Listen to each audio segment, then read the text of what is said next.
Perkembangan adalah rangkaian perubahan sepanjang rentang kehidupan manusia yang bersifat berkesinambungan, yang menyangkut segi kuantitatif dan kualitatif sebagai hasil interaksi antara muturasi dan proses belajar.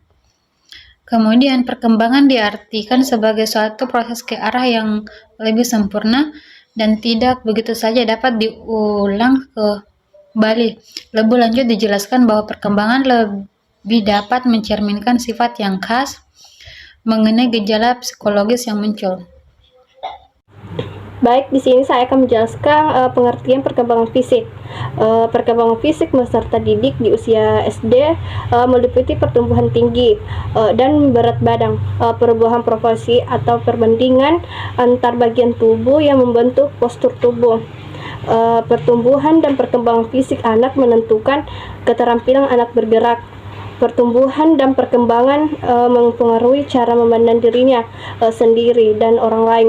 Hal ini berdampak dalam melakukan penyesuaian dengan dirinya dan orang lain. Yang pertama, pertumbuhan fisik. Perubahan kuantitatif yang dapat diukur, seperti tinggi badan, berat badan, dan ukuran organ tubuh. Yang kedua, perkembangan motorik. Perubahan kuantitatif dalam kemampuan gerak, baik gerak kasar maupun gerak halus. Yang ketiga, motorik kasar, gerakan yang melibatkan otot-otot besar seperti berjalan, berlari, melompat, dan memanjat. Kemudian yang terakhir, motorik halus, gerakan yang melibatkan otot-otot kecil seperti menulis, menggambar, menggunting, dan merangkai. Konsep dasar dan karakteristik perkembangan fisik motorik anak usia sekolah dasar. Karakteristik perkembangan fisik motorik anak usia sekolah dasar. Yang pertama, pertumbuhan yang stabil. Pertumbuhan fisik pada anak usia sekolah dasar cenderung lebih stabil dibandingkan dengan masa-masa sebelumnya. Namun tetap ada perbedaan individu dalam hal kecepatan pertumbuhan. Yang kedua, peningkatan kekuatan otot. Otot-otot anak akan semakin kuat, memungkinkan mereka melakukan aktivitas fisik yang lebih kompleks dan berkepanjangan. Yang ketiga, koordinasi gerakan yang lebih baik. Kemampuan koordinasi antara mata dan tangan serta keseimbangan tubuh itu semakin meningkat. Yang keempat, perkembangan motorik halus. Kemampuan motorik halus seperti menulis, menggambar, dan menggunakan alat tulis semakin terampil. Dan yang kelima itu ada minat yang tinggi pada aktivitas fisik. Seperti anak-anak pada usia ini sangat aktif bergerak. Mereka seringkali terlibat dalam berbagai permainan dan olahraga.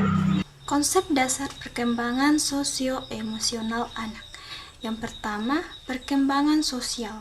Proses di mana anak belajar berinteraksi dengan orang lain, memahami peran sosial dan membangun hubungan. Dan yang kedua, perkembangan emosional, proses di mana anak belajar mengenali, memahami, dan mengelola emosi mereka. Karakteristik perkembangan sosio-emosional anak usia sekolah dasar. Yang pertama, hubungan sebaya. Anak semakin tertarik berinteraksi dengan teman sebayanya, membentuk persahabatan dan belajar berkolaborasi. Yang kedua, perkembangan empati. Kemampuan untuk memahami dan merasakan perasaan orang lain mulai berkembang. Yang ketiga, pengendalian diri. Anak mulai belajar mengendalikan impuls dan emosi mereka, seperti marah atau kesedihan. Yang keempat, pemahaman norma sosial. Anak semakin memahami aturan dan norma sosial yang berlaku di lingkungannya. Yang kelima, pengembangan diri. Anak mulai mengembangkan kesadaran diri, minat, dan bakat.